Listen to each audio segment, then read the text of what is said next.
Silver investors, Wednesday was not just another dip. It was a live demo of how a modern exchange can flip the screen off, run a full operation behind your back, and then hand you a price you had no say in. I'm going to walk you through exactly what happened, why it matters, and how it fits into the bigger silver war that's now playing out between Western paper and Eastern physical. We'll cover how 31,128 contracts traded while your screen was frozen, why March open interest collapsing by more than 50% in one session is not random, what COMEX vault data, the Shanghai premium, the Jane Street lawsuit, and India's regulatory shift are really telling you. This is financial warfare education, not financial advice. Segment 1. What really happened during the halt? Start with the hard facts. March, silver open interest didn't drift down. It collapsed. In one session, March open interest dropped from a little over 21,800 contracts to just 10,526. That's a reduction of 11,356 contracts in a single day. More than 50% of March open interest wiped in one session. Translate that into metal. Before, over 110 million ounces of potential delivery obligations. After, around 52.6 million ounces. One session, one operation, and they cut potential March delivery demands in half. Then came the halt. Metals trading was paused. Retail platforms showed a frozen price. No movement, no trading, no updates. But inside the matching engine and institutional pipes, 31,828 silver contracts traded while the visible market was frozen. Not 3,000, not some tiny after-hours drift. 31,828 contracts. When the market reopened to everyone else, silver had already been driven about $4 lower. Further waves took it from around 91 down to roughly 85, about $6 total. The selling looked like this: sequential waves, no normal pauses. No organic hesitation, no news catalyst that justifies that kind of straight-line behavior. This wasn't natural distribution. It was a controlled demolition during a window where friction from retail participation was minimized. Segment 2. Why price didn't stay down? If the operation was successful, why didn't silver stay crushed? This is the key question. After the slam, price hit roughly 85. It bounced back toward 88 instead of grinding lower into the low 80s or 70s. Technically, two things lined up. The hourly 150 EMA sat right in that 85 area. A clean swing failure pattern formed. Price purged a prior significant low, closed back above it, and then moved higher. That pattern appears in every market. A prior low attracts stops. Price spikes below, cleans out weak hands, then reverses in the opposite direction. The important point isn't calling the bottom. It's this. If the flush had truly destroyed structural demand, the bounce wouldn't have respected that level so cleanly. The fact that 85 held and reacted tells you there is still real demand underneath the paper flush. So yes, the operation knocked out a ton of speculative longs and broke short-term momentum, but it did not erase the underlying bid for metal. Segment 3, the vault data that changes the story. Now look at the part that doesn't show up on a price chart, COMEX vault flows. During the same window, about 1.3 million ounces of physical silver left COMEX inventory. Break it down. Roughly 218,000 ounces adjusted out of Brinks registered, around 624,000 withdrawn from HSBC, about 25,000 from JP Morgan, around 619,000 from MTB. After those moves, registered silver, about 86.13 million ounces. Total COMEX silver inventory, around 360.64 million ounces.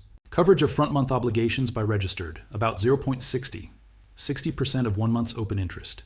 Registered divided by total open interest, around 0.14, metal for about 1.4 contracts out of every 10 on the books. And the number everyone should be shouting about, 54.51 million ounces have left COMEX inventory in the last 30 days. That's roughly 13% of all inventory gone in 1 month. You can halt trading, slam price, flush specs, roll contracts. You cannot magically refill vaults with metal that has left registered inventory. Metal that leaves registered has to exist somewhere in space. It doesn't reappear because a screen went dark. Segment 4, Shanghai.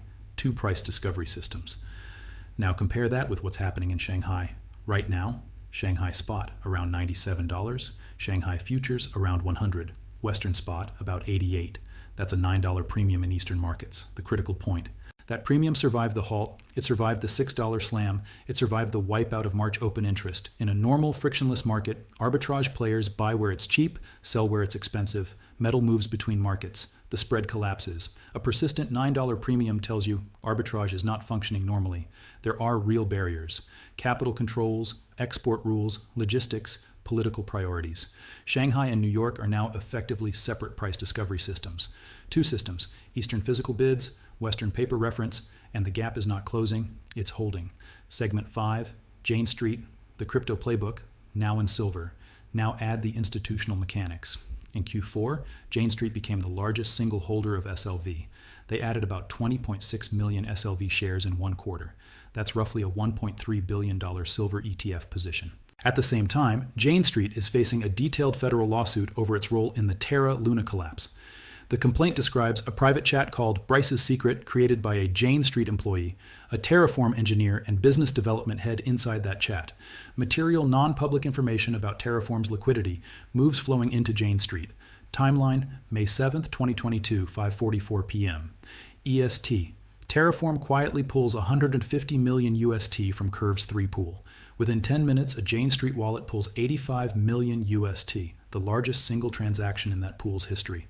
Combined, 235 million drains out of the pool before anyone else even knows something changed. The peg cracks that night. 6 days later, roughly 40 billion in value is gone. While retail portfolios are imploding, that same Jane Street insider offers to buy Luna or Bitcoin at steep discounts. In December, Terraform's administrator sued Jump Trading for $4 billion, alleging backdoor support that kept the peg illusion alive. Now Jane Street faces a second complaint focusing on information flow and timing. Why does this matter for silver? Because the structure is the same. Concentrated institutional positions in key instruments, like SLV. Information asymmetry between insiders and everyone else. Coordinated action during maximum stress windows. Retail eating the loss, while larger players move with an edge. Now put that next to the current silver story. A billion-plus SLV position. A halt that locks retail out. 31,128 contracts trading in the dark. Price slammed, then bounced. Vault metal still leaving. Same structural template, different asset. Segment 6, India. 385 billion and a dated decoupling. Now look at India, because it just made 2 decisions that changed the long-term map. First, SEBI has allowed about $385 billion in actively managed equity funds to allocate up to 35% into gold and silver instruments. This is institutional managed capital, not small retail speculation. 35% of $385 billion is a large potential pool pointed at metals. Second, from April 1st, Indian mutual funds must value gold and silver holdings using domestic exchange spot prices, not LBMA benchmarks. No more defaulting to London prices and then adjusting. Valuations will be tied to Indian exchange prices in rupees. This is a formal regulatory decoupling. A major market is saying, we will reference our own exchange, not London, for metal pricing. That moves price discovery further east. As wealth shifts east, price discovery follows. India just put a date on that shift, April 1st. Combine that with Shanghai's premium. Eastern physical markets are signaling their own prices. Western paper markets are trying to reassert control via halts and slams. The 2 systems are growing apart. Segment 7, the honest bear case. To keep this honest, here's what the other side can still do. CME and large players still have tools. Keep rolling front-month contracts into later months, pushing delivery pressure into the future. Halt trading again whenever delivery stress rises, wiping out over-leveraged specs. Raise margins to shake out smaller participants. Encourage or force more cash settlement instead of physical delivery. On the macro side, Chinese industrial demand can soften. Surveys already show some moderation. The Shanghai premium can compress if demand slows or if metal becomes easier to move. Another broad risk-off event could hit all risk assets, including silver, causing forced selling everywhere. The bearish case is not stupid. They can keep playing for time. They can keep resetting the short-term picture. They can potentially delay a structural crack for months. That risk is real. It should be taken seriously. Segment 8. What that bear case cannot explain. But here's what it doesn't solve. 1.3 million ounces leaving COMEX during a halt does not happen in a system where participants fully trust the structure.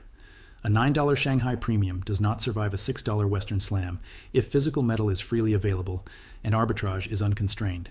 India does not mandate decoupling from LBMA benchmarks if it believes Western benchmark dominance will be unchallenged over the next decade. A coverage ratio where registered only covers a fraction of monthly obligations does not appear in a market that is genuinely comfortable on the supply side. 54.51 million ounces do not exit COMEX in 30 days in a balanced, sleepy market. None of those data points are rumors. They're all on record. The halt can change who holds which contracts and at what price. It cannot change how much metal is in the vaults, how Eastern buyers bid, or how regulators in India choose to reference price. Segment 9. The pattern since November. This was not a one-off. On November 28th, CME ran a similar operation. Halt, flush, and post-halt price discovery without normal participation. The mechanics matched, exchange downtime, concentrated selling, structural delivery stress in the background. In the roughly 60 days after that November operation, silver moved about 120% from the low to the local high. Not because manipulation stopped, but because the level of intervention required signaled just how stressed the underlying structure was. Wednesday was another shakeout. No one can say with certainty that it's the last one before a bigger move, but the pattern is clear. It takes more and more visible force to manage each delivery cycle. Each operation erodes trust and leaves the vaults lighter. Segment 10. What to actually do with this. This is not a call to buy or sell. It's a framework. You've seen March open interest cut in half in one day. 31,128 contracts traded while the screen was frozen. Registered silver at about 86 million ounces. 54.51 million ounces gone in 30 days. A $9 Shanghai premium, India's $385 billion green light into metals, and its April 1st decoupling from LBMA. Jane Street's SLV positioning and the lawsuit showing how they behaved in another market. No one knows the exact path from here, but you now know how the plumbing actually behaves under stress, who gets locked out and who still trades, where the real bids are, and how much metal is actually left in the system. Use that. Invest with logic, not emotion. Don't outsource conviction, and never confuse a number on a frozen screen with the real state of the vaults behind it.